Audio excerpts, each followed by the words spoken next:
Hey everybody, today we wanted to talk a little bit about hard questions. As a realtor, you're going to have to ask some. Things like, hey, we just met today, but will you sign this piece of paper? Or what do you mean when you say financing's not going to be a problem? And that one always gets me because it's people who say that they have problems. Financing is so much more complicated than people realize. So we have touched on this before with you, but let's go into a little bit more depth. Um, the buyer consultation process is so important, and setting the tone of the transaction and how this is going to go is going to be paramount in making sure that your clients are comfortable as to why you're asking the questions you're asking. Because all of a sudden you're going to be asking them to sign these forms and they don't really know you, and you're going to be asking for identification and Bank account number and all this fun stuff.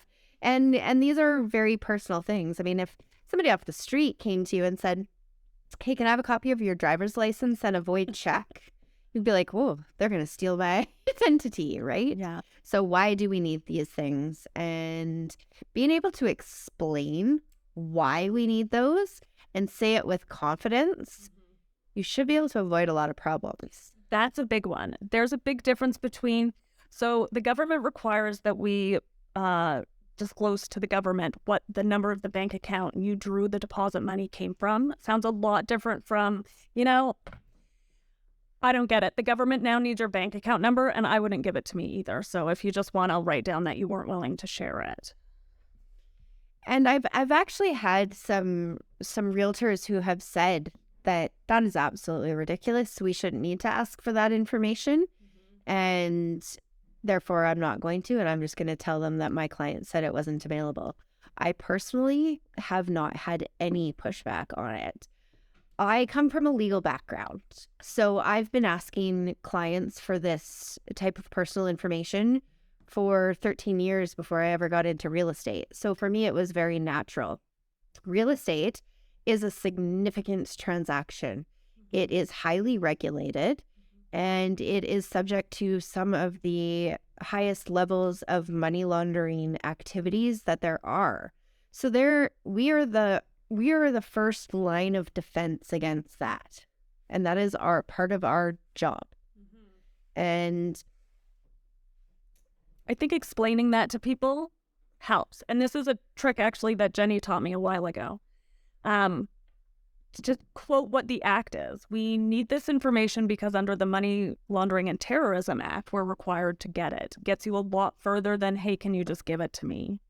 Well, absolutely. And that's how I started a lot of this. Okay, well, in accordance with the Federal Money Laundering and Terrorism Act, I am required to get your identification. So then we go through the process and we get the steps. And I mean, each brokerage has a different procedure for how they obtain that. Our brokerage has a fantastic app called FinTracker that I love. Yeah, I love that too. Makes life so easy. Yes. Yeah. So there's processes. There's processes for identifying your clients when they're physically present and when they're not physically present. And you need to know those. But it's important to know why you're asking for it. And to ask for it with some confidence so they don't think you're being shady either. Well, and when you do that, you're not met with questions. You're met with oh, okay. Yeah, absolutely. And there is something to be said about being able to have the hard conversations. More than once, I've looked at a seller and been like, your house smells like caffeine. And it's a little awkward. But you know what? If I was trying to smell my house, if I was trying to sell my house, I would want to know that my litter box smells badly, right? Like, that's just obvious. But you have to be able to have those hard questions. It's part of your job. You should be strong enough to do that. Well, and you should be diplomatic enough to do it properly. And keep in mind that it's acting in the best interest of your clients. If you don't ask them what their bank account number is, and you just write in that they weren't willing to give it to you, and then you send that off to FinTrack, they might get audited or researched or investigated. Or certainly you're going to. Yeah. If every single one of yours is coming back saying they won't provide it, eventually they're going to question as to why. Yeah. And that's mostly to do with the bank account information. Yeah. So part of your job is to ask the hard questions. and be able to have those honest conversations with your sellers. At the very least, they can have some confidence in you, knowing you're not going to tiptoe around stuff because able to handle those sorts of things. Well, and think of it from this perspective. How terrible is it going to be if you list their home, you don't discuss any of the problems you saw, and now you're getting showings, and your feedback is consistently, well, it smells like cat pee, or it smells like cigarette smoke, or whatever the things that were blatantly obvious. If your client is like, what? We had no idea, then you've kind of failed at your job there. You've definitely done them a disservice. It's your job to prepare them and guide them through the whole process. And that involves those, hey, it smelled like cat pee in here.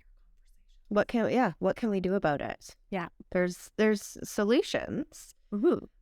But be prepared to have those conversations. And they're not always fun. No, they're never fun.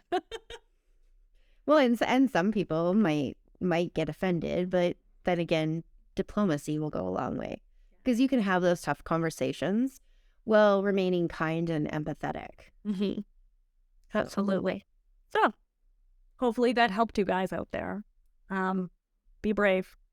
Have those tough conversations and represent your clients as best you can. And be confident. Yeah. There you go. We're the Women in Rural Real Estate, and we hope you guys have a great day. Bye.